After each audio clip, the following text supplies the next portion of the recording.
ఓం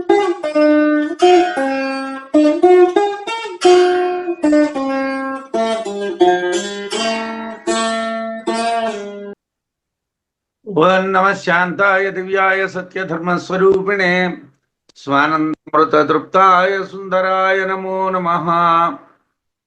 మనం అనుభూతి ప్రకాశంలో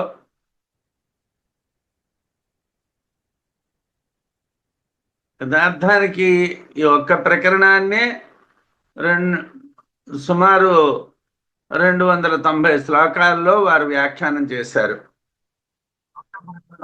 బ్రహ్మ విద్యా ప్రకరణం అయితే దీంట్లో కూడా అన్ని సూత్రానికి ఏమీ చెప్పాలి అన్నటువంటి ప్రయత్నం కాదు. బ్రహ్మం అంటే ఏమిటి అన్నటువంటి చెప్పడమే ఇక్కడ ఉన్నటువంటిది. మనం బ్రహ్మాన్ని పొందడం, బ్రహ్మము పొందటం వలన మనకు ఉన్నటువంటి అబ్రహ్మత అనాత్మత అనే దోషాలు నశిస్తాయి. మనకు ఆ జ్ఞానం కలిగితే ఇవి రెండూ పోతాయి అన్నటువంటి చెప్పడానికే ఈ విషయం అంతా చెప్తున్నారు. మనకి భ్రాంతి చేత ఏ దోషాలు అయితే ఉన్నాయో ఆ దోషాలు నశించాలి.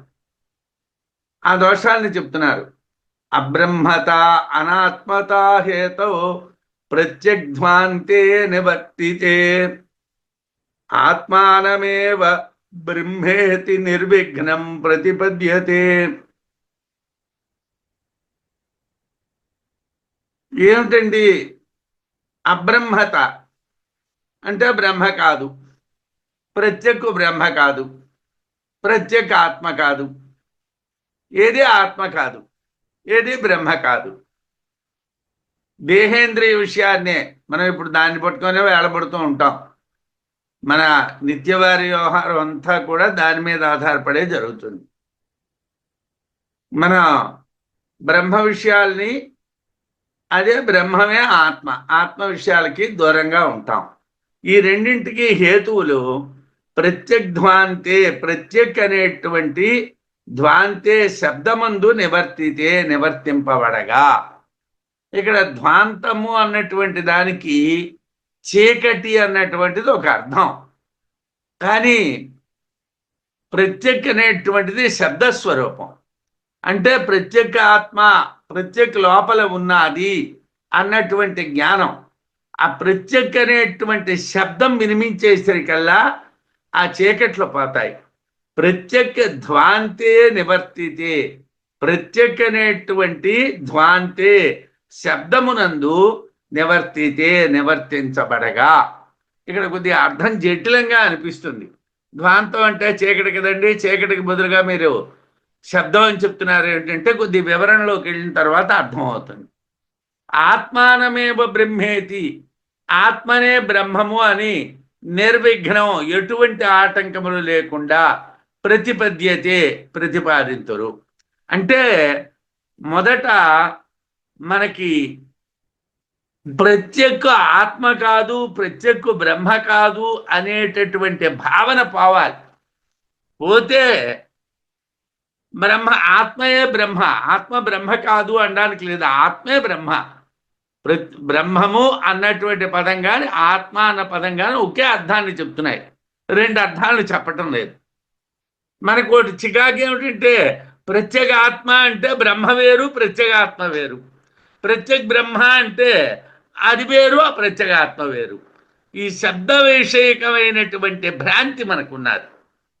ప్రత్యేక బ్రహ్మమా ప్రత్యేక ఆత్మ అంటే ఆత్మానమేవ బ్రహ్మేతి, ఆత్మే బ్రహ్మ అంటే ప్రత్యేగాత్మే బ్రహ్మ, ప్రత్యేక బ్రహ్మమే ఆత్మ.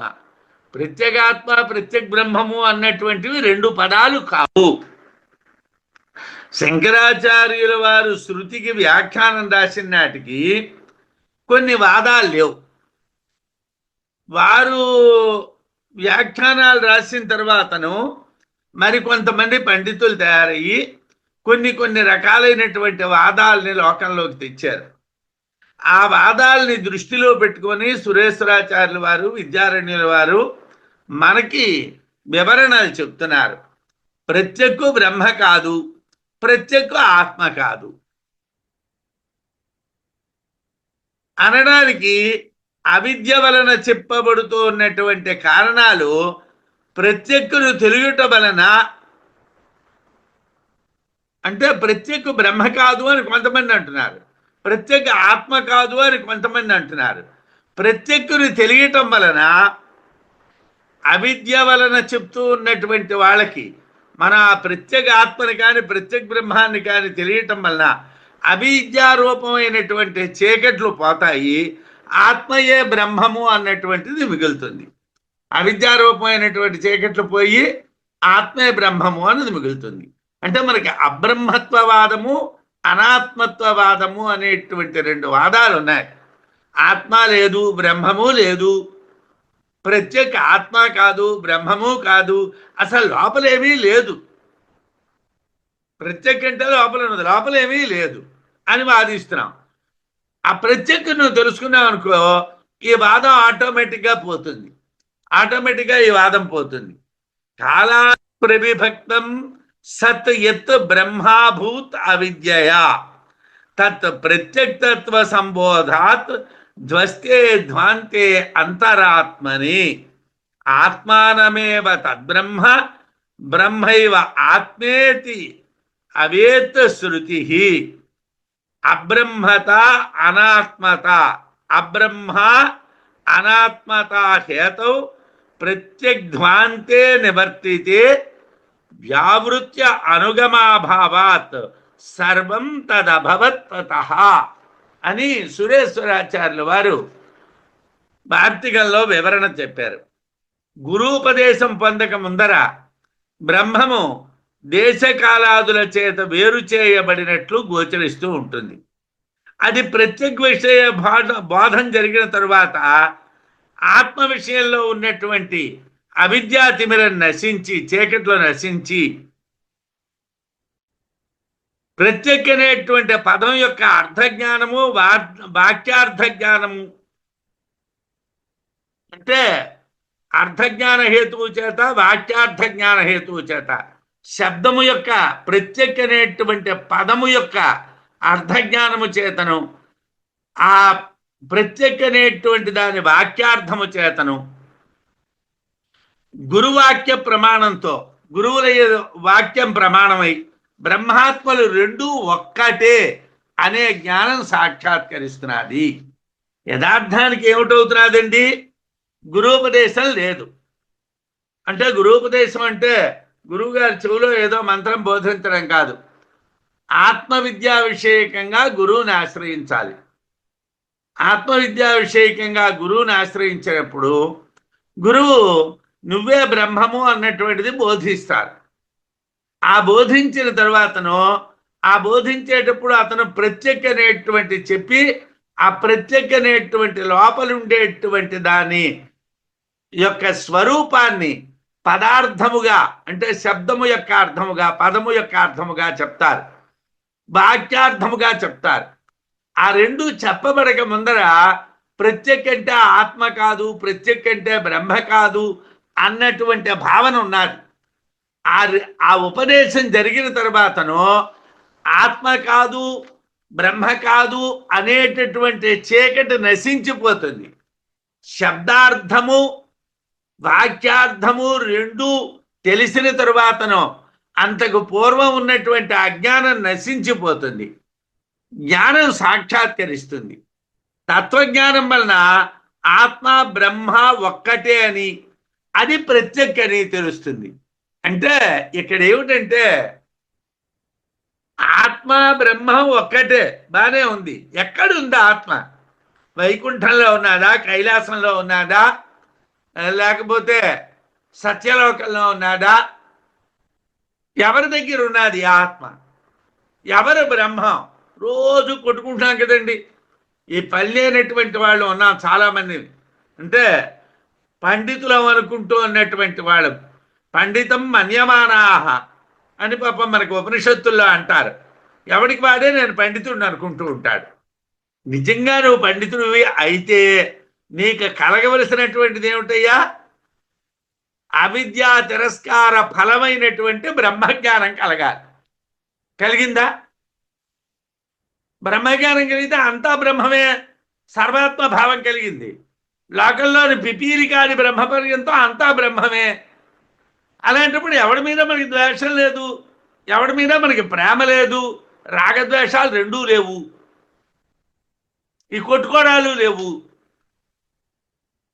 మనకేమిటి, యథార్థానికి బ్రహ్మజ్ఞానాన్ని గురించి పక్కన పెట్టేసి అవసరం కానిటువంటి విషయాల్ని చర్చించుకుంటున్నాం. చెయ్యవలసిన పని మానేస్తున్నాం. చదువుకున్న వాళ్ళని చదువుకున్న పని చేయాలి, చదువుకున్న వాళ్ళని చదువుకున్న పని చేయటం లేదు. అంటే ఆత్మ బ్రహ్మము ఒక్కటే. అవి రెండు ఏమిటయ్యా?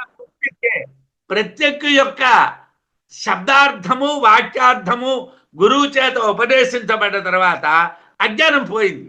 అజ్ఞానం పోవడం వల్ల ఆత్మ బ్రహ్మ ఒక్కటే అని తెలిసింది. అది ఏదండి అంటే ప్రత్యేక లోపల ఉన్నటువంటిది. లోపల ఉన్నటువంటిదే ఆత్మ, లోపల ఉన్నటువంటిదే బ్రహ్మ. అంటే నువ్వే బ్రహ్మం, నువ్వే ఆత్మ. అహం బ్రహ్మాస్మి అన్న పదానికి అదే అర్థం చెప్తారు. తత్వమసి అనే పదానికి అదే అర్థం చెప్తారు. రెండు ఒకటే అర్థం చెప్తారు. ఎలాగా అన్నటువంటిది మరొక లోతుగా కూడా చెప్తారు.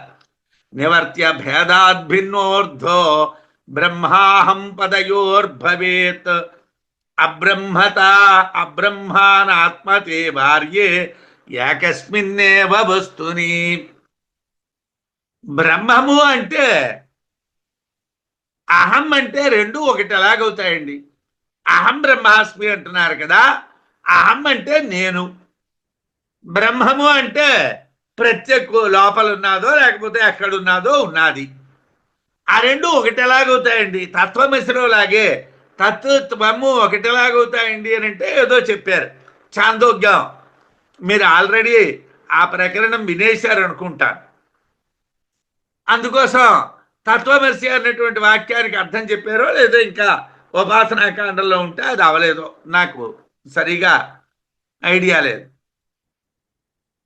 తత్వమసి అన్నటువంటిది మీరు పూర్వం కూడా వినుంటారు. అక్కడ ఏమిటంటే ఉపాధి సంబంధమైనటువంటి దోషం పోతే పరమాత్మ జీవాత్మ రెండు ఒక్కటేనయ్యా. జీవుడు యొక్క ఉపాధి నశించిపోతే, పరమాత్మ యొక్క ఉపాధి నశించిపోతే, అక్కడ మాయ నశించిపోతే, ఇక్కడ దేహేంద్రియ భ్రాంతి నశించిపోతే మిగిలింది ఆత్మేనయ్యా. కాబట్టి నువ్వేనయ్యా ఆత్మ అని చెప్పేశారు, ఏదో సులభంగా చెప్పేశారు. ఇక్కడ కూడా అలాగే అన్వయం చేస్తున్నారు. నివర్త్య భేదాద్భిన్నోర్ధో బ్రహ్మాహం పదయోర్భవేత్ అబ్రహ్మానాత్మనా ఆత్మతే భార్యే ఏకస్మిన్నేవ వస్తుని. భేదాన్నివర్త్య, వ్యావృత్తి అనుగమం అనేటటువంటి భేదాల వలన నివర్త్య వెనుకకు మళ్ళించి. నివర్త్య భేదం అనేటువంటిది ఎలా కలిగిందట? వ్యావృత్తి అనే దాని వలన, అనుగమం అనేటువంటి దాని వల్ల కలిగింది. ఆ రెండింటి వల్ల కలిగినటువంటి నివర్త్య భేదాన్ని పక్కకి జరిపి దాని వలన బ్రహ్మాహం పదయోహో, బ్రహ్మము అహం అనేటువంటి పదములకు అర్థము భిన్న భవేత్, వేరు వేరు అవుతున్నారు. అహం అనేటువంటి దాని వ్యావృత్తి వేరు, అహం అనేటువంటిది అనుగమించేది వేరు. బ్రహ్మ యొక్క వ్యావృత్తి వేరు, బ్రహ్మ అనుగమించేది వేరు. ఈ వ్యావృత్తి అనుగమనం అనేటువంటి రెండు లక్షణాలు వల్ల నివర్త్య భేదం కలిగింది. ఈ నివర్త్య భేదం అంటే ఏమిటి? అది వేరు, ఇది వేరు అంటున్నాం. ఎందుకు అంటున్నాము? దాని వ్యావృత్తి వేరు, దాని అనుగమనం వేరు, దీని వ్యావృత్తి వేరు, దీని అనుగమనం వేరు అంటున్నాం. ఏకస్మిన్నేవ వస్తుని, ఒక్క వస్తువునే, ఒక్క వస్తువునందే అబ్రహ్మత, బ్రహ్మము కాదు అనేటువంటి భావము, అనాత్మతే, అనాత్మ భావము, ఈ రెండు భావాలు వారియే వారింపదగినవి. ఒకే వస్తువులు ఆ రెండు ఉన్నాయి. ఆ రెండింటినీ మీరు దేనివల్ల వేరనుకుంటున్నారు? వ్యావృత్తి చేత, అనుగమం చేత నివర్త్య భేదాన్ని చెప్పి వేరు అనుకుంటున్నారు. ఆ భేదాన్ని తీసేయండి, ఆ నివర్త్య భేదాన్ని తీసేయండి. ఆ వ్యావృత్తి అనుగమ అనేటువంటి వాటిని పక్కకి లాగేయండి. అప్పుడు మిగిలేది అహంలో ఉన్నటువంటిది ఆత్మే, బ్రహ్మలో ఉన్నటువంటిది ఆత్మే. అహం అంటే మనం జీవాత్మ అంటున్నాం. అహం అనేటువంటి దాంతో కూడుకున్నటువంటి చిచ్ఛాయ, చిత్తు యొక్క ఛాయ అంటున్నాం. ఆ పీకేయండి ఇది. ఆ ఆ ఏదైతే ఆ ఛాయారూపమైనటువంటి భ్రాంతి ఉన్నదో తీసేయండి. అలాగే మీరు బ్రహ్మ అనేటువంటి దాంట్లో ఏదైతే భ్రాంతి మీకు ఉన్నదో ఆ భ్రాంతి కూడా తీసేయండి. అహంలోని బ్రహ్మమునందు ఉన్నటువంటి భ్రాంతుల్ని తొలగించండి. ఆ భ్రాంతులు కారణమేమిటి? వ్యావృత్తి అనుగమం కారణం. ఆ రెండింటినీ తీసేయండి. అప్పుడు ఆ రెండు ఒక్కటే. నివర్త్యము అంటే నిర్వృత్తిని పొందదగినటువంటిది. నివృత్తి అంటే ఒక స్థితి నుండి మరలిపోవుట. రెండు వస్తువులు ఉన్నాయనుకోండి, వ్యావృత్తి అనుగమం అనేటువంటి భావాలు కలుగుతాయి. లోకంలో రెండు వస్తువులు ఉంటే వ్యావృత్తి ఒకదాని యందు, అనుగమం ఒకదాని యందు కలుగుతాయి. రెండవది లేదు కనుక భిన్నత్వం ఉండకూడదు. ఆత్మ ఉన్నదే ఒక్కటి. అలాంటప్పుడు వ్యావృత్తి అనుగమం దేనికి చెప్తారు? ఉన్నది ఒక్కటే కదా. భిన్నత్వం ఉంటే నిర్వృత్తిని పొందేటువంటి వస్తువు ఉన్నది అని చెప్పాలి. అంటే ఒక స్థితి నుంచి మరో స్థితికి మరలిపోవడం, ఒక స్థితి నుంచి మరో స్థితికి మరలిపోవడం ఎప్పుడు జరుగుతుంది? భిన్నత్వం ఉంటే. అంటే ఒక స్థితి ఉండి రెండో స్థితి కూడా ఉంటే ఈ స్థితి నుంచి ఆ స్థితికి వెళ్ళడం. ఉన్నది ఒక్కటే స్థితి అయినప్పుడు నివృత్తి అనేటువంటిది ఎక్కడి నుంచి వస్తుంది? నివర్త్య భేదం ఎక్కడి నుంచి వస్తుంది? ఉన్నది ఒక్కటే వస్తువు, రెండు వస్తువులు లేవు. అప్పుడు బ్రహ్మము అహము వేరు వేరు అని చెప్పాలి. ఎప్పుడు? నివర్త్య భావం ఉంటే. కానీ బ్రహ్మం ఒకే వస్తువు, బ్రహ్మం రెండు వస్తువులు కాదు.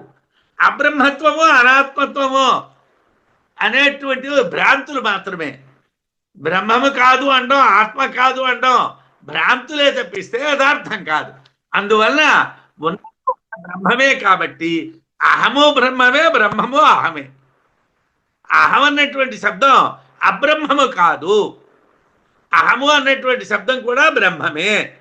వ్యావృత్యనుగమాభావాత్ సర్వం తదభవత్తతః బ్రహ్మాహం పదయోరర్థో యౌతయో సంగతిర్మిధ అని వార్తికంలో చెప్తున్నారు. అంటే అహాన్ని తెలుసుకోండి అని అంటే రమణ మహర్షి ఏదో నీకున్నటువంటి అహంకారాన్ని తెలుసుకోమన్నారని కాదు అర్థం. అహం అంటే బ్రహ్మం, బ్రహ్మాన్ని తెలుసుకోండి రా అని చెప్పారు. అది ఎలా చెప్తారండి ఆ మాట అర్థం అంటే సురేశ్వరాచార్యులు వారు చెప్తున్నారు. అహం పరతంత్రార్థ విశేష్యము. అహం అనేటువంటిది పరతంత్రమైనటువంటి విశేష్యం. బ్రహ్మము అనేటువంటిది స్వతంత్రార్థమైనటువంటి విశేషణం. స్వతంత్రమైనటువంటి అర్థం కలిగినటువంటి విశేషణం బ్రహ్మము. పరతంత్రం ఇంకో దానికి లొంగి నడిచేటువంటి విశేష్యము అహం. బ్రహ్మము స్వతంత్రమైన నేను అనేటువంటి అర్థమును ఆశ్రయించి ఉండడం చేత అహం అనేటువంటి దాన్ని వ్యక్తీకరించేటువంటి విశేషణముగా బ్రహ్మాన్ని చెప్తున్నారు. ఆనందగిరి ఆచార్యుల వారు ఇక్కడ వ్యాఖ్యానం ఏమిటి చెప్తున్నారంటే బ్రహ్మము స్వతంత్రార్థమైనటువంటి విశేషణము. విశేషణం బ్రహ్మం అంటే నల్లని గుర్రము అంటే నల్లని అనేటువంటిది విశేషణం. అది స్వతంత్రార్థం అట. ఆ నలుపుదనం అనేది స్వతంత్రం అట. గుర్రం అనేటువంటిది విశేషం, ఇది పరతంత్రం అట. ఈ గుర్రం అనేటువంటిది పరతంత్రం. ఎందుకు?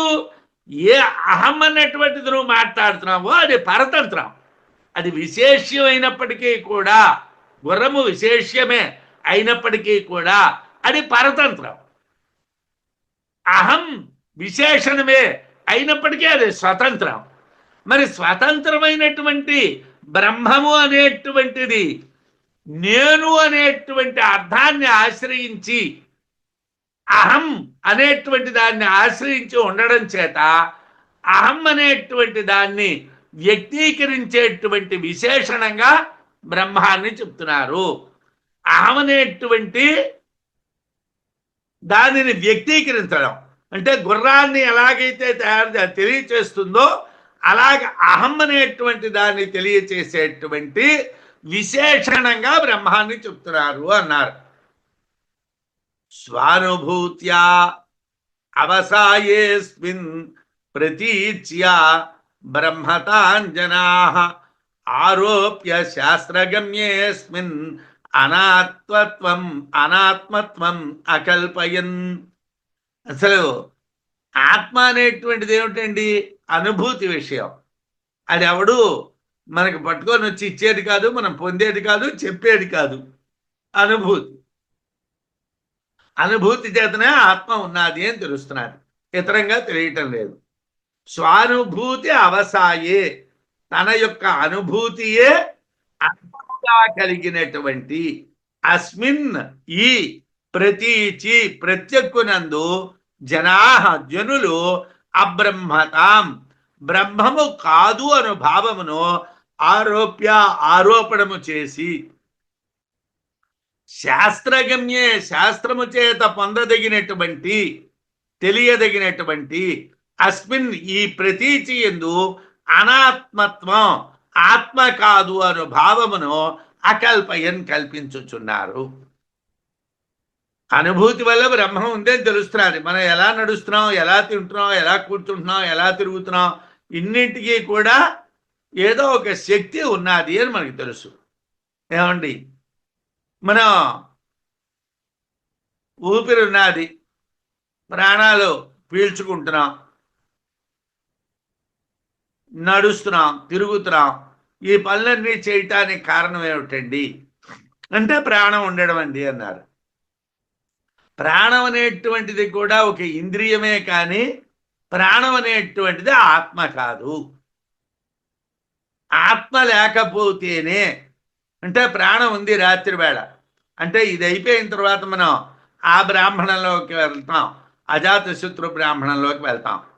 రాత్రి పడుకున్నాడు, హాయిగా నిద్రపోతున్నాడు, వాడి ప్రాణం అయితే ఉంది, వాడు చచ్చిపోలేదు, హాయిగా నిద్రపోతున్నాడు. నిద్రపోతూ ఉన్నటువంటి సమయంలో ఇంట్లో దొంగతనం జరిగింది, వాడికి తెలియదు. ఇంట్లో దొంగతనం జరిగిందని తెలియదు. ఉదయం లేచాడు, ఏమిటి గోళ్ళకి వచ్చి కన్నాలు ఏమిటనుకున్నాడు, బీరువాళ్ళు తాళాలు పీకిస్తారు ఏమిటనుకున్నాడు. ఏమీ రాత్రి వీడు బతికే ఉన్నాడు కదా, వీడికి ఎందుకు తెలియలేదు అంటే ఇంద్రియాలు పనిచేస్తున్నాయి కానీ ఆత్మ ఉంది, కానీ ఇంద్రియాలు పనిచేయడం లేదు. ఇంద్రియాలు కళ్ళు పనిచేయలేదు, చెవులు పనిచేయలేదు, నోరు పనిచేయలేదు, ఏది పనిచేయలేదు. అవన్నీ ఎందుకు పనిచేయలేదండి అంటే వాటికి యజమానైనటువంటి ఆత్మ ఉన్నప్పటికీ కూడా అవేవి పని చేయలేదు. ఆత్మ ఉంది కానీ అవేవి పనిచేయలేదు. అది ఎలా తెలుస్తుంది ఆత్మ ఉన్నదని అంటే బ్రతికి ఉన్నాను అన్నటువంటి దాన్ని ఆశ్రయించి ఆత్మ ఉన్నది అని తెలుస్తున్నాడు. నిద్రపోతూ ఉన్నవాడికి ఆత్మ ఉన్న సుషుప్తిలో ఆత్మని గుర్తించవచ్చును అని మనం వేదాంతంలో చదువుతాం, మాండూక్యోపనిషత్తులో కూడా చదువుతాం. సుషుప్తిలో ఆత్మని గుర్తించవచ్చును. అయితే ఆత్మ అనేటువంటి విషయం ఎలాంటిదండి? స్వానుభూతి అవసాయే అస్మిన్ ప్రతీచి అంటే ప్రత్యక్ బ్రహ్మము అనేటువంటిది అనుభూతి చేతనే తెలిసేటువంటి విషయం. దానికి ఏ రకమైనటువంటి సాధనాలు లేవు. ప్రత్యేగాత్మ తన అనుభూతి చేతనే పొందబడును. స్వానుభూతి అవసాయే అస్మిన్, తన యొక్క అనుభూతియే అంతముగా కలిగినటువంటి ఈ ప్రతీచి ప్రత్యక్కునందు జనులు అబ్రహ్మతాం బ్రహ్మము కాదు అనేటువంటి భావము ఆరోపణ చేసి ఇది బ్రహ్మం కాదు, శాస్త్రగమ్యే శాస్త్రము చేత పొందదగినటువంటి తెలియదగినటువంటి అస్మిన్ ఈ ప్రతీచి యందు అనాత్మత్వం ఆత్మ కాదు అనేటువంటి భావాన్ని కల్పన చేస్తున్నారు. ఇది ఆత్మ కాదు, ఇది బ్రహ్మం కాదు అంటున్నారు ఈ ప్రతీచిని. మరి అనుభూతి ఉన్నది కదయ్యా, మాకు అనుభూతి వల్ల తెలియలేదండి. శాస్త్రం ఉన్నది కదయ్యా, మాకు శాస్త్రం తెలియదండి. శాస్త్రం తెలియదు, అనుభూతి తెలియదు, అందువలన ఆత్మ లేదు, బ్రహ్మము లేదు, ప్రత్యేక బ్రహ్మము లేదు, ప్రత్యేక ఆత్మ లేదు అన్నాం.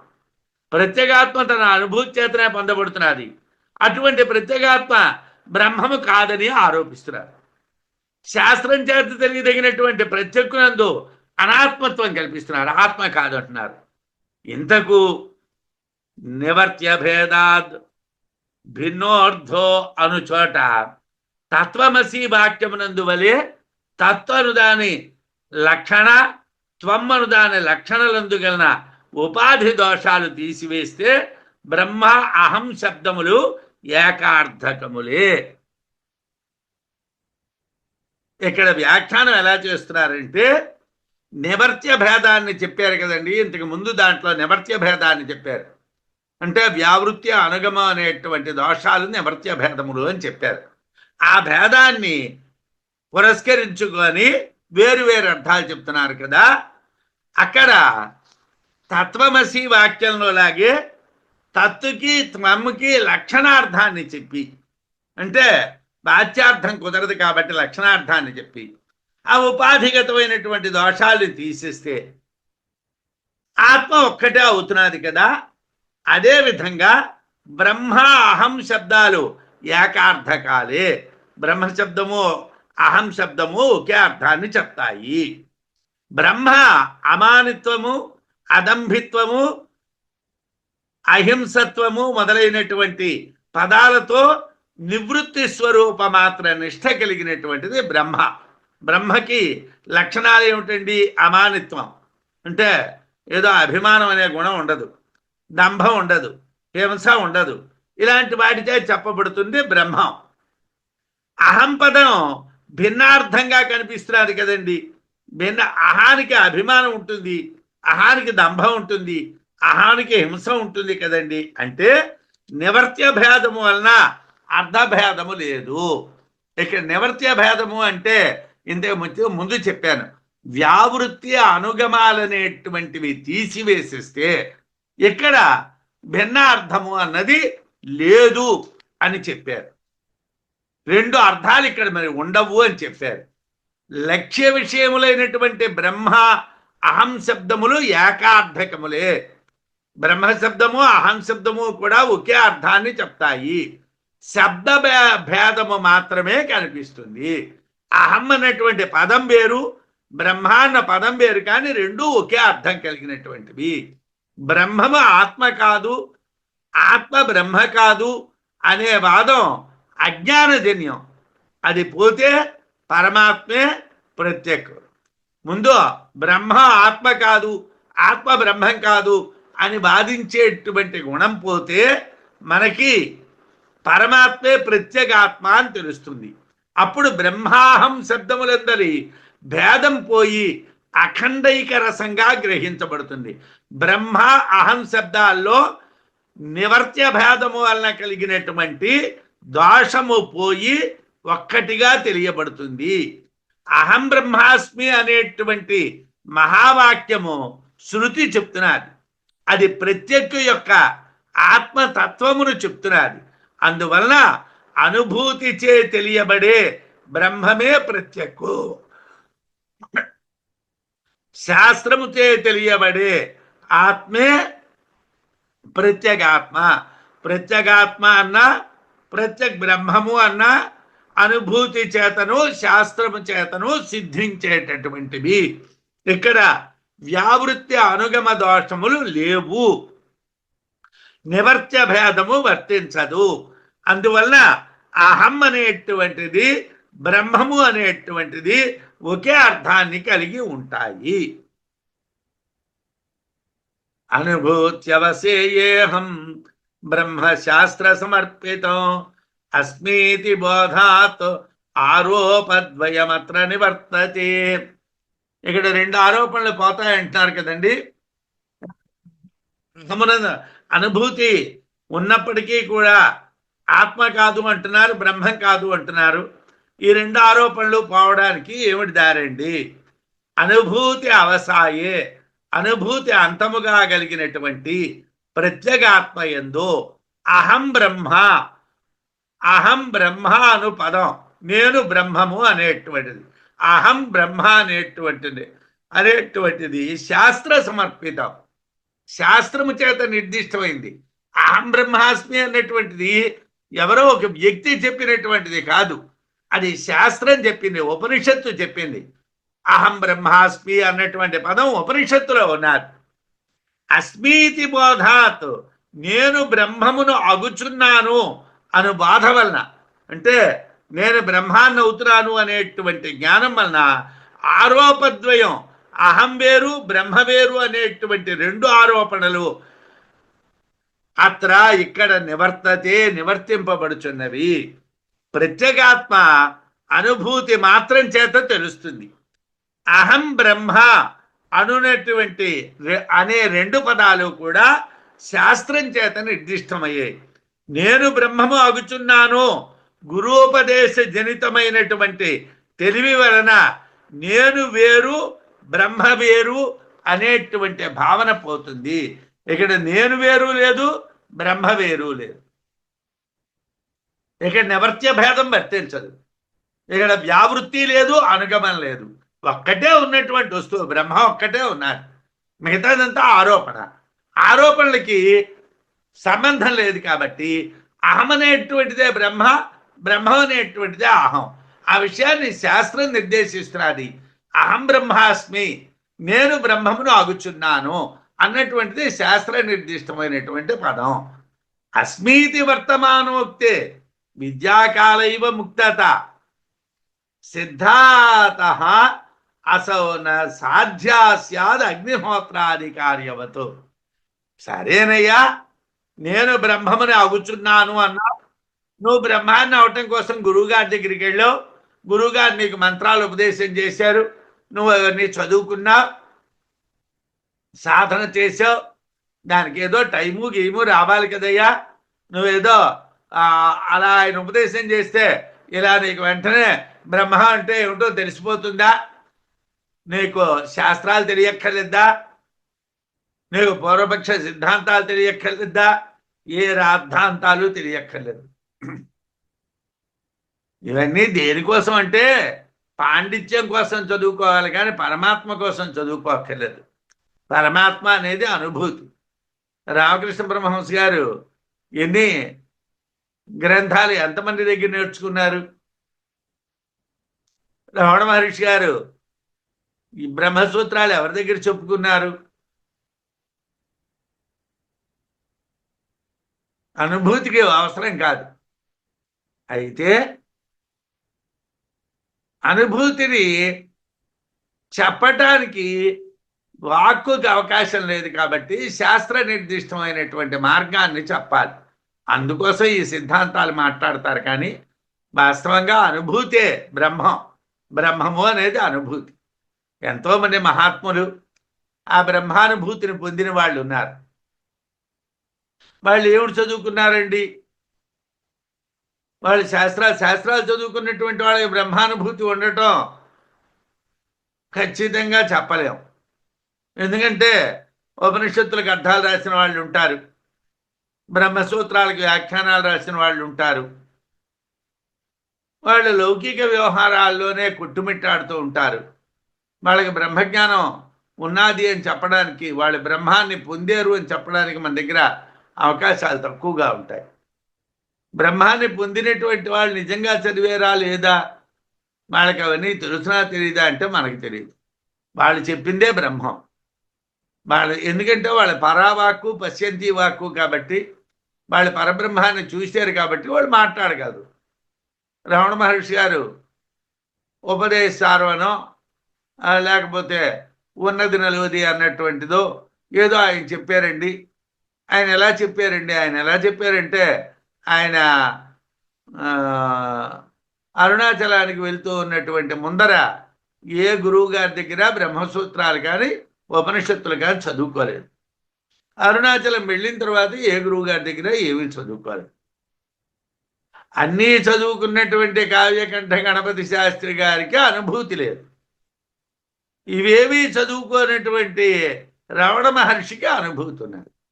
అనుభూతి అన్నటువంటిదే ప్రధానం.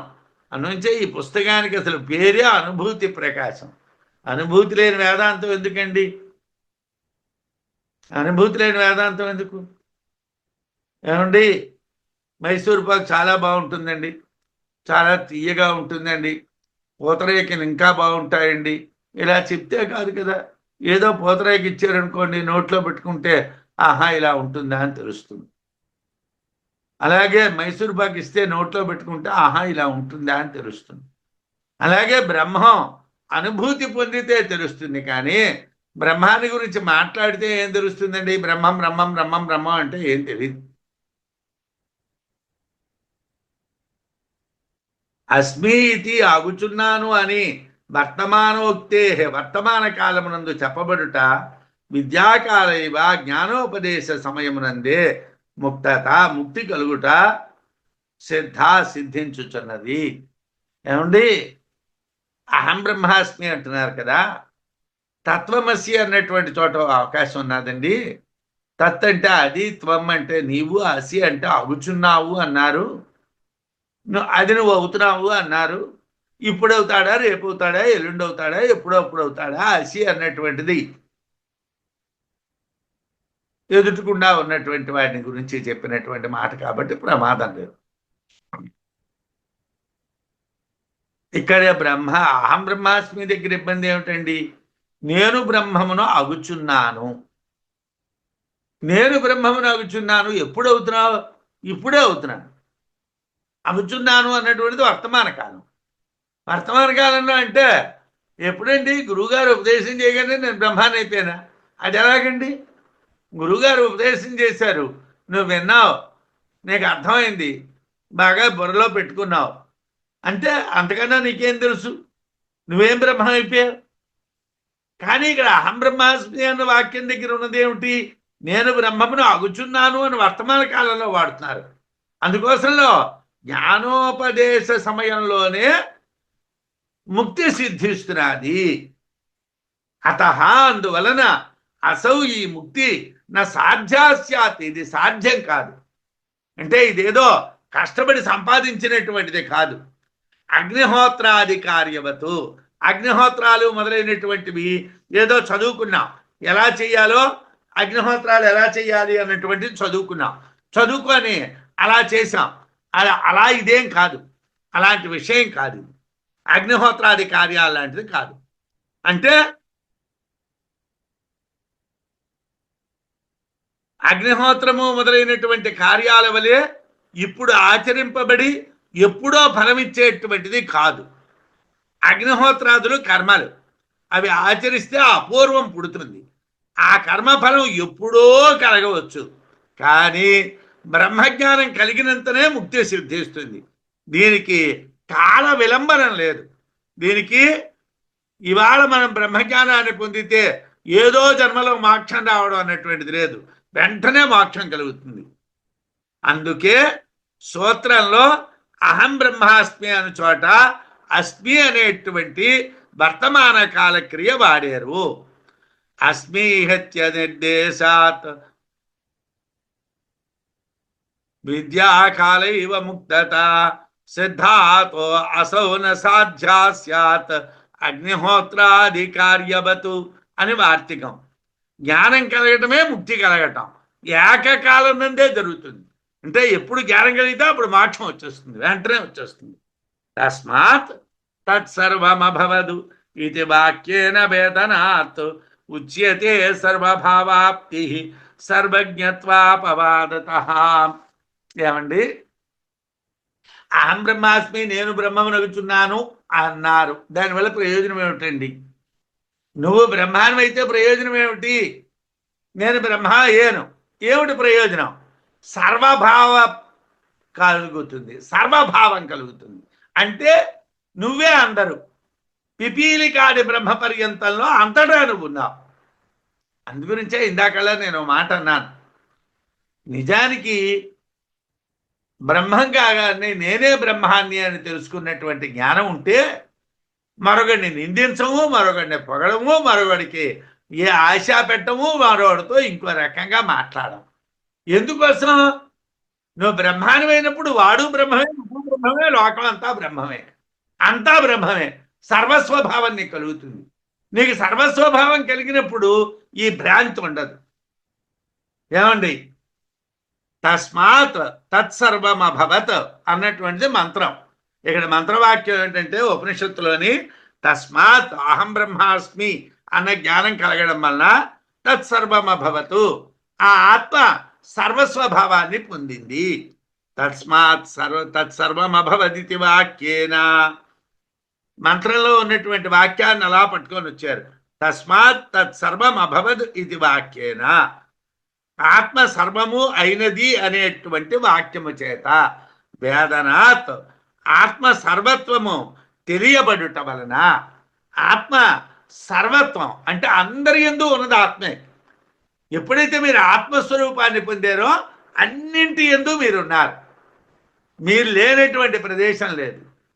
మీలో అంతా ఉంది, మీరు అంతలోనే ఉన్నారు. అంతటా మీరున్నారు, మీలో అంతా ఉంది. సర్వజ్ఞత్వ అపవాద, సర్వజ్ఞ శబ్దము చేత చెప్పబడుటకు బదులుగా సర్వభావాప్తి, సర్వస్వభావము పొందుట ఉచ్యతే చెప్పబడుచున్నది. ఇక్కడ చిన్న ట్రిక్ ఉంది. ఏష సర్వజ్ఞ ఏష సర్వేశ్వర అని బృహదారణ్యకంలోనే మంత్రం ఉంది. సర్వజ్ఞ శబ్దం వాడొచ్చునా? సర్వస్వభావం మాట్లాడాలా? ఏమిటి మాట్లాడాలి అన్నటువంటిది ఒక ఆక్షేపణ. తస్మాత్ తత్సర్వం అభవత్ అనేటువంటి మంత్రవాక్యం ప్రకారం బ్రహ్మ సర్వస్వమైంది అని చెప్పారు. ఆ విధంగా చెప్పడానికి కారణం, బ్రహ్మమైన తరువాత సర్వము తెలిసినది అంటే అంతకు ముందు తెలియదు అనేటువంటి అర్థం వస్తుంది. బ్రహ్మమైన తర్వాత వీడు సర్వజ్ఞుడు అయ్యాడు అన్నాం అనుకోండి, అంటే వీడు బ్రహ్మం కాకముందరా సర్వజ్ఞుడు కాడు. సర్వజ్ఞుడు కానిటువంటి వాడు ఒకడున్నాడు, సర్వజ్ఞుడు అయినటువంటి వాడు ఒకడున్నాడు. ఇద్దరు వచ్చారు. సర్వజ్ఞము అన్నటువంటి శబ్దం వాడేమనుకోండి, సర్వము తెలిసిన వాడు అనే శబ్దం వాడేమనుకోండి, ఎప్పుడు తెలిసిందండి? బ్రహ్మ అయిన తర్వాత తెలిసిందండి. అంటే బ్రహ్మానికి ముందర మీకు తెలియదు కదండి, అంటే మీరు ఎప్పుడు అసర్వజ్ఞులు కదండి అన్న అర్థం వస్తుంది. బ్రహ్మత్వం సర్వత్వం అని ఎందుకు చెప్పారంటే, అవిద్యా తజ్జనిత నిర్ముక్తో బ్రహ్మా బ్రహ్మ అభవత్స్వతః సర్వః కృత్స్నః తథా పూర్ణః శబ్దాః పర్యాయవాచకాః. వార్తికంలో క్లియర్ కట్గా చెప్పారు సురేశ్వరాచార్యులు. అవిద్య దాని యొక్క కార్యముల వలన బ్రహ్మాన్ని అబ్రహ్మంగా భావించడం జరిగింది. బ్రహ్మమే, నేను బ్రహ్మమే, నన్ను నేను అబ్రహ్మని ఎందుకు అనుకున్నాను? అవిద్య వల్ల అనుకున్నాను, దాని యొక్క కార్యాల వల్ల అనుకున్నాను. జ్ఞానం వలన అవిద్య నశించిపోయింది. స్వభావ సిద్ధమైనటువంటి బ్రహ్మత్వం నాకు సిద్ధించింది. నాకు బ్రహ్మత్వం ఎక్కడి నుంచి రాలేదు, ఆల్రెడీ అది ఉన్నటువంటిదే. ఇప్పుడు నాకు అది ఎలా సిద్ధించిందంటే, నా అవిద్య పోయింది కాబట్టి నాకు సిద్ధించింది. సర్వభావం జ్ఞానఫలం కదా, జ్ఞానానికి ఫలితం ఏమిటి? సర్వభావం. అది బ్రహ్మభావం కాదు కదా అంటే, సర్వశబ్దము బ్రహ్మశబ్దము రెండు పర్యాయవాచకాలే అన్నారు సురేశ్వరాచార్యుల వారు.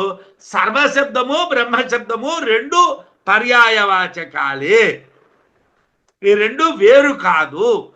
భాష్యం ప్రకారం సర్వశబ్దమే బ్రహ్మశబ్దం, బ్రహ్మశబ్దమే సర్వశబ్దం. కాబట్టి ఎప్పుడైతే అబ్రహ్మత్వం పోయి నేను బ్రహ్మమును అనేటువంటి సిద్ధించిందో, నేను సర్వము అన్నటువంటిది కూడా ఆటోమేటిక్గా సిద్ధించిపోయింది. అదేదో నేను ప్రయత్నం చేసి నేర్చుకొని నేను సర్వజ్ఞుడిని అని చెప్పడం లేదు. నేను సర్వజ్ఞుడు అనేటువంటి పదం వాడటం లేదు, సర్వస్వము అన్నటువంటి పదం వాడుతున్నాను. సర్వజ్ఞుడు అంటే తెలుసుకుంది మళ్ళీ కొంత టైం పట్టింది. సర్వస్వము అంటే ఎప్పుడైతే బ్రహ్మం అనుకున్న స్థితి కలిగిందో అప్పుడే సర్వస్థితి కూడా కలిగింది. బ్రహ్మస్థితి కలిగినప్పుడే సర్వస్థితి కూడా కలిగింది.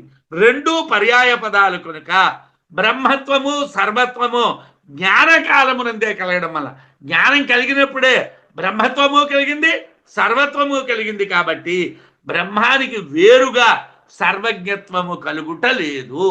బ్రహ్మం వేరేగా సర్వజ్ఞము అన్న అర్థం చెప్పక్కర్లేదు అన్నాడు.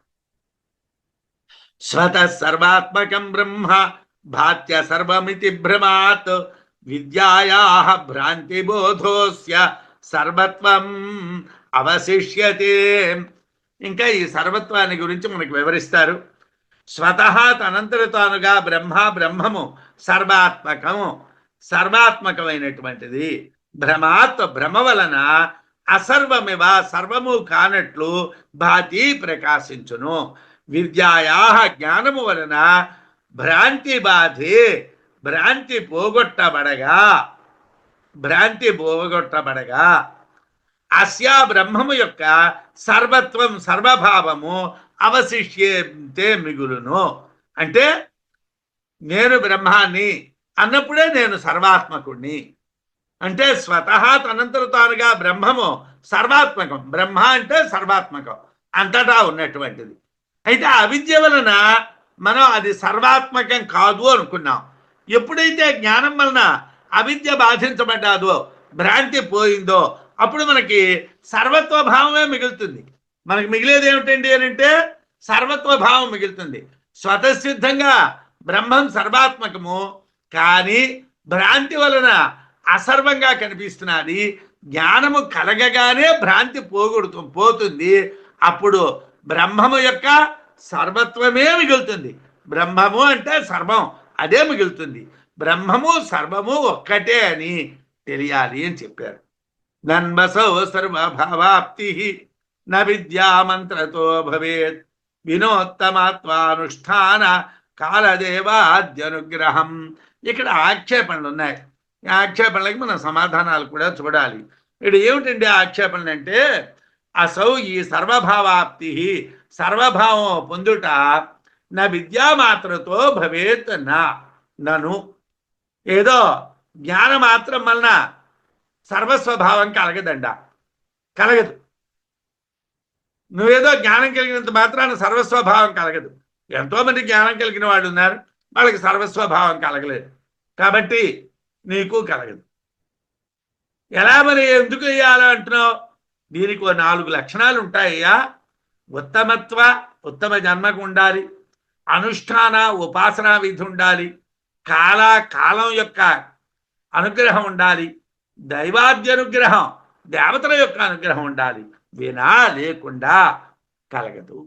సర్వస్వభావం కలగాలంటే ఉత్తమ జన్మ ఉండాలి, అలాగే అనుష్ఠానం ఉండాలి, కాలం అనుగ్రహించాలి, దైవం అనుగ్రహించాలి, లేకపోతే కుదరదండి. ఇది ఆక్షేపణ. అవిద్య నశించి జ్ఞానం కలగగానే సర్వభావం పొందడం సాధ్యం కాదు. ఎందుకంటే గొప్ప జన్మ ఉండాలి, ఉపాసన ఉండాలి, కాలం ఉండాలి, దేవతానుగ్రహం ఉండాలి, అప్పుడే బ్రహ్మత్వం సర్వత్వం కలుగుతాయి అన్నాడు. ఇది ఆక్షేపణ చేశారు. విప్రస్య ఫలదో వేదో నూద్రస్యాధమత్వతః దేవాదేరుత్తమస్యైవ తథా విద్యా ఫలప్రదా. దీనికి ఏమిటయ్యా అంటే, వేదము విప్రస్య ఫలద బ్రాహ్మణునికి ఫలప్రాప్తిని కలిగిస్తుంది. అధమత్వత గుణహీనత్వము చేతను శూద్రస్య శూద్రునికి నా ఫలద ఫలాన్ని కలిగించదు. దేవతలకు ఉత్తమస్యైవ ఉత్తమత్వము చేతనే బ్రాహ్మణత్వము పూజ్యమగుట వలననే బ్రహ్మ విద్య తదా ఆ విధముగా ఫలప్రద ఫలాన్ని ఇస్తున్నది. ఒక్కొక్క ఆక్షేపణకి పూర్వపక్షం వాళ్ళ ముందు వాక్యాలు చెప్తారు. వాటిని మళ్ళీ భాష్యాన్ని ఆధారంగా చేసుకొని సురేశ్వరాచార్యుల వారు, విద్యారణ్యుల వారు వాటిని ఖండిస్తారు. అంటే ముందు ఏమిటంటున్నారు, వీళ్ళు చెప్పిన వాదాలన్నీ మనం ముందు వినాలి. శృతుల్లో బ్రహ్మసూత్రాల్లో బ్రాహ్మణత్వం కలవాడికే బ్రహ్మ విద్య ఫలప్రదము అని చెప్పారు. బ్రాహ్మణత్వము దేవాదులకు కూడా ఉత్తమమైనటువంటిది అవటం వలన ఆ విధంగా ఫలం ఇస్తుంది అని చెప్పారు. అయితే బ్రాహ్మణత్వం అంటే ఏమిటండి? బృహదారణ్యకంలోనే బ్రాహ్మణత్వం అంటే ఏం చెప్పారు? గురు శుశ్రూష చేసి విద్యని పొంది దాన్ని దృఢంగా అభ్యాసం చేసి అవిద్యా విషయాల్ని తిరస్కరించి అప్పుడు కలిగేటువంటి ఆత్మ జ్ఞానము కలవాడే బ్రాహ్మణుడు అని చెప్పారు. అంటే ఇంకా ఈ వివరాలు ఎన్నో వస్తాయి. ముందు మీకు ఎందుకు చెప్తున్నానంటే, ఆక్షేపణలు వినేసి ఏమంటే ఏ రోడ్లో వెళ్ళకూడదో చెప్పేస్తే ముందు అది బుర్రలో ఉండిపోతుంది. ఏ రోడ్లో వెళ్ళాలో మర్చిపోతాం. అలా కాకుండా అక్కడ వెంటనే మీకు కొంత క్లారిటీ కలగడం కోసం చెప్తున్నాను. బృహదారణ్యకంలోనే బ్రాహ్మణ పాండిత్యం నిర్విద్య బాల్యేన తిష్టాసేత్ బాల్యంచ పాండిత్యం చ నిర్విద్య అథ ముని మౌనమమౌనం చ నిర్విద్య అథ బ్రాహ్మణ అని బ్రాహ్మణత్వాన్ని ఒక మంత్రంలో చెప్పారు. కాబట్టి బ్రాహ్మణత్వం అంటే ఏమిటండి అని అంటే గురు శుశ్రూష చేయాలి, బ్రహ్మజ్ఞానాన్ని దృఢం చేసుకోవాలి, అనాత్మ విషయాలన్నీ కూడా దూరం చేసుకోవాలి, అనాత్మ విషయాలు ఇంద్రియ విషయాలన్నీ దూరం చేసుకోవాలి, ఆత్మజ్ఞాన ఫలమైనటువంటి జ్ఞానాన్ని ఆ బ్రహ్మాన్ని పొందాలి. అప్పుడే బ్రాహ్మణుడు. బ్రాహ్మణత్వం ఉంటే మోక్షం వస్తుంది అంటే ఈ లక్షణాలు ఉంటే బ్రాహ్మణత్వం అని అర్థం. కానీ ముందు ఆక్షేపణ చేసిన వాళ్ళు ఏమంటున్నారు, వర్ణవాచకంగా వాడారు. ఇది మళ్ళీ ఇంకా లోతుగా ఖండిస్తారు. బ్రాహ్మణత్వం అనేటువంటిది వర్ణవాచకంగా వాడారు. ఇక్కడ అంటే ఒక కులానికి సంబంధించి వాడారు. దాన్ని శంకరుల వారు ఖండిస్తారు. యాగ జ్ఞానం అనుష్ఠానాద్వినా స్వర్గదం తథా బ్రహ్మజ్ఞానమనుష్ఠానాద్వినా సర్వాప్తిదం కథం. అనుష్ఠానాద్వినా అనుష్ఠానం లేకుండా యాగజ్ఞానం యాగము చేసేటువంటి విధానం తెలిసినంత మాత్రాన నా స్వర్గదం స్వర్గాన్ని ఇవ్వదు. తథా అదే విధంగా అనుష్ఠానాద్వినా అనుష్ఠానము లేకుండా బ్రహ్మజ్ఞానము సర్వాప్తిదం కథం అంటే సర్వత్వాన్ని ఎలా ఇస్తుంది. ఏమంటే లోకంలో ఏదైనా యజ్ఞయాగాది ప్రక్రియ తెలుసుకుంటా యజ్ఞయాగాదులు చేస్తే ఫలం వస్తుంది కానండి నాకు యజ్ఞయాగాదులు ఎలా చేయడమో తెలుసుకుంటే మా ఫలితం రాదు కదండి. అలాగే ఆత్మజ్ఞానం తెలుసుకుంటే ఫలితం రాదండి. ఆత్మజ్ఞానాన్ని అనుష్ఠానం చెయ్యాలి అన్నారు.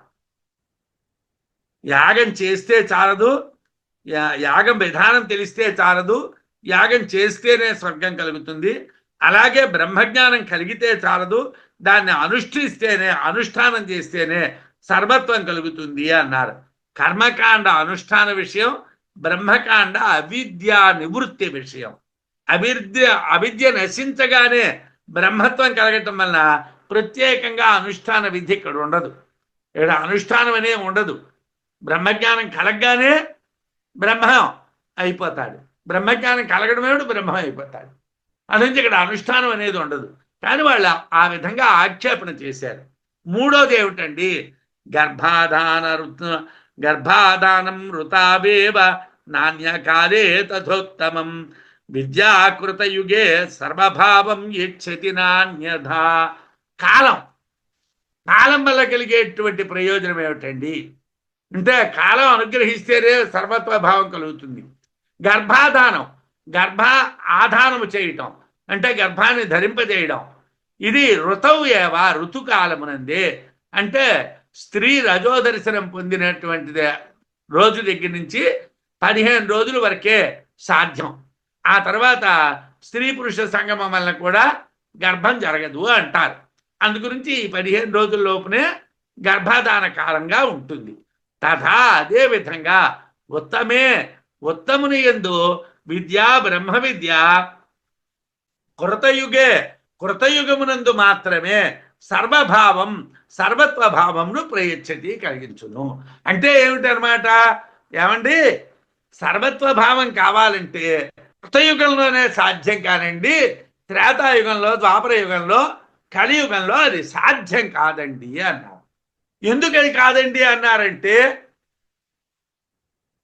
అలా అని ఎందుకన్నారు, కాదు అని ఎందుకన్నారు అంటే కాలం కృతయుగం అయితే పరమ సాత్వికమైనటువంటిది, అదే ఇతర యుగాలు అయితే అంత సత్వగుణం కలవి కావు కాబట్టి అవి సాధ్యం కాదు అన్నారు. స్త్రీకి రజోదర్శనం జరిగిన దగ్గర నుంచి 15 రోజుల్లోగా పురుష సమాగమం వలన గర్భం ఏర్పడుతుంది. ఎందువలనంటే ఆ కాలం రజస్సు రేతస్సుతో కలిస్తే అవకాశం ఉండటం వలన. అదేవిధంగా ఎంత గొప్పవాడైనా కాలం కలిసి రాకపోతే సిద్ధి పొందలేడు. కృతయుగంలో జ్ఞానం కలిగినంత మాత్రాన సర్వత్వ భావం కలుగుతుంది. ఇతర యుగాల్లో సాత్వికేతరములైనటువంటి రజస్తమస్సులు తీవ్రంగా ఉంటాయి కాబట్టి సర్వత్వ భావం కలగదు అన్నారు. మరి ఏమండి, దైవానుగ్రహం ఏమిటండి? అదొకటి ఉండాలన్నారు కదండి.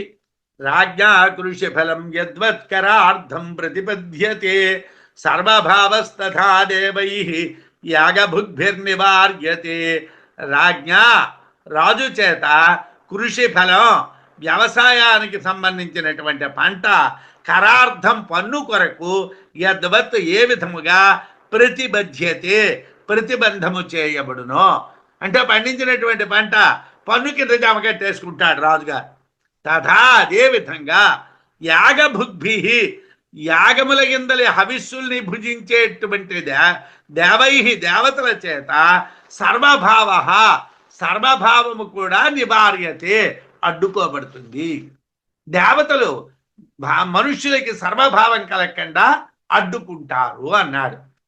రైతు సంవత్సరం అంతా కష్టపడి పండించినటువంటి పంటని రాజు పన్ను కింద జమ చేసుకుంటాడు.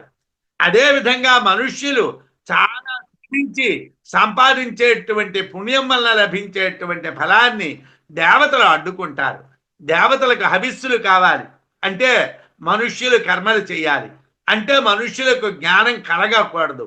అందువల్ల దేవతలు మనుష్యుల ప్రయత్నాలకి అడ్డుపడతారు అన్నారు. తస్మాదనుత్తమే జన్మని అనునుష్ఠాయన కలవు యుగే దేవాది రుణతో విద్యా సర్వస్వ విద్యా సర్వభావదా. తస్మాత్ అందువలన అనుత్తమే జన్మని బ్రహ్మజ్ఞానము అర్హత లేనటువంటి జన్మ అననుష్ఠాయిన అనుష్ఠాన శక్తి లేనటువంటి వాడు కలవు యుగే తమో గుణంతో కూడుకున్నటువంటి కలియుగంలో దేవాది రుణత్రయం దేవతా రుణం, పితృ రుణం, ఋషి రుణం అనేటువంటి రుణాలుతో కూడుకున్నటువంటి వాడు విద్యా జ్ఞానము నా సర్వభావదా వాడికి సర్వత్వ భావాన్ని కలిగించదు అన్నారు. ఈ నాలుగు కూడా ఆటంకాలని చెప్పారు. అంటే అనాత్మ విషయ తిరస్కారము, దానివలన కలిగేటువంటి జ్ఞానం లేనటువంటి వాడికి, అనుష్ఠాన శక్తి లేనటువంటి వాడికి, తమోగుణ సంపన్నమైనటువంటి కలియుగంలో ఉన్నటువంటి వాడికి, దేవపితృ మనుష్యాది రుణాలతో కూడుకున్నటువంటి వాడికి, కామకర్మలు అవిద్యతో ఆచరించేటువంటి వాడికి బ్రహ్మ విద్య జ్ఞానం కలిగినప్పటికీ సర్వత్వ భావము కలగదు అన్నారు. అని 4 విధాలైనటువంటి ఆక్షేపణల్ని పూర్వపక్షం వాళ్ళు బ్రహ్మ విద్యా ఫలం కలిలో లభించదు అని ఆక్షేపించారు. అయితే ఏమండి అంతేనా, అలాగే జరుగుతుందా అంటే ఇది పూర్వపక్షం. సిద్ధాంతం ఏమిటండి? ఇది చోదయితుం యత్ర చత్వారశ్చోద్య హేతవః తద్యోయ ఇత్యాది వాక్యైశ్చతుర్భిస్తాన్నిరాస్యతి. ఇది చోదయితం అనే ఆక్షేపణ చెప్పుట కొరకు ఎత్ర ఎక్కడ చత్వారః 4 అయినటువంటి చోద్యహేతవః ఆక్షేపణ కారణాలని వాక్యాల్ని చెప్పారో తద్యోయ ఇత్యాది తద్యోయో దేవానాం ప్రత్యబుధ్యత మొదలైనటువంటి మంత్రాలు కలిగినటువంటి చతుర్భిర్వాక్యై 4 వాక్యముల చేత తాన్ ఆక్షేపణలను నిరసించుచున్నారు. పూర్వపక్షం వాళ్ళు చెప్పవలసింది చెప్పేశారు. ఇప్పుడు సిద్ధాంతం మనం చెప్పవలసింది చెప్తాం. 4 మంత్రాలతో వాడు చెప్పినటువంటి 4ంటికి సమాధానం చెప్తున్నాం. నతావదుత్తమం జన్మ సర్వభావ ప్రయోజనం ఉత్తమస్యాపి దేవాదేః సర్వత్వం బ్రహ్మబోధతః. ఉత్తమం జన్మ తావత్ గొప్ప పుట్టుక కలుగుట మాత్రము సర్వభావ ప్రయోజనం నా సర్వత్వ భావాన్ని కలిగించదు. అంటే ఏదో బ్రాహ్మణుడిగా పుడితేనో దేవతలుగా పుడితేనో బ్రహ్మజ్ఞానం కలగదు. ఉత్తమస్య దేవాదేః అపి ఉత్తములైనటువంటి జన్మ కలిగినటువంటి దేవతలకి కూడా బ్రహ్మబోధతః బ్రహ్మజ్ఞానము వలననే సర్వత్వ భావము కలుగుచున్నది. సాత్వికమైనటువంటి కర్మలు చేస్తే ఉత్తమ జన్మ కలుగుతుంది, కానీ అది సర్వత్వ భావానికి పనికిరాదు, బ్రహ్మభావానికి పనికిరాదు. దేవతల జన్మ సాత్వికమైన వాళ్ళు కూడా బ్రహ్మజ్ఞానం వలననే సర్వత్వ భావాన్ని పొందుతారు. తద్యో దేవానాం ప్రత్యబుధ్యత స ఏవ తదభవతు తథా ఋషీణాం తథా మనుష్యాణం అని శృతి. అంటే ఉపనిషత్తులో ఈ మంత్రాన్ని చెప్పారు. బ్రహ్మము తెలిస్తేనే దేవతలకైనా బ్రహ్మత్వం సర్వత్వం కలుగుతుంది. బ్రహ్మ తెలియకపోతే దేవతలకు కూడా సర్వత్వం కలగదు అని చెప్పారు. యో దేవానాం ఋషీణాం వా మధ్యే బ్రహ్మవ్యబుధ్యత అసౌ అసౌ ఏవ సర్వమభూన్ నాణ్యస్తు కశ్చన.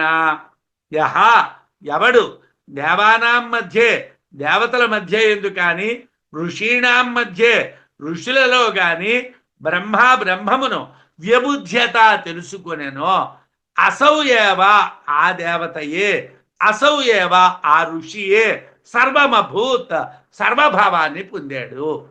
వాడు దేవతలైనా వాళ్ళు ఋషులైనా వాళ్ళకి బ్రహ్మబోధం కలిగితేనే వాళ్ళు సర్వస్వభావాన్ని పొందుతారు.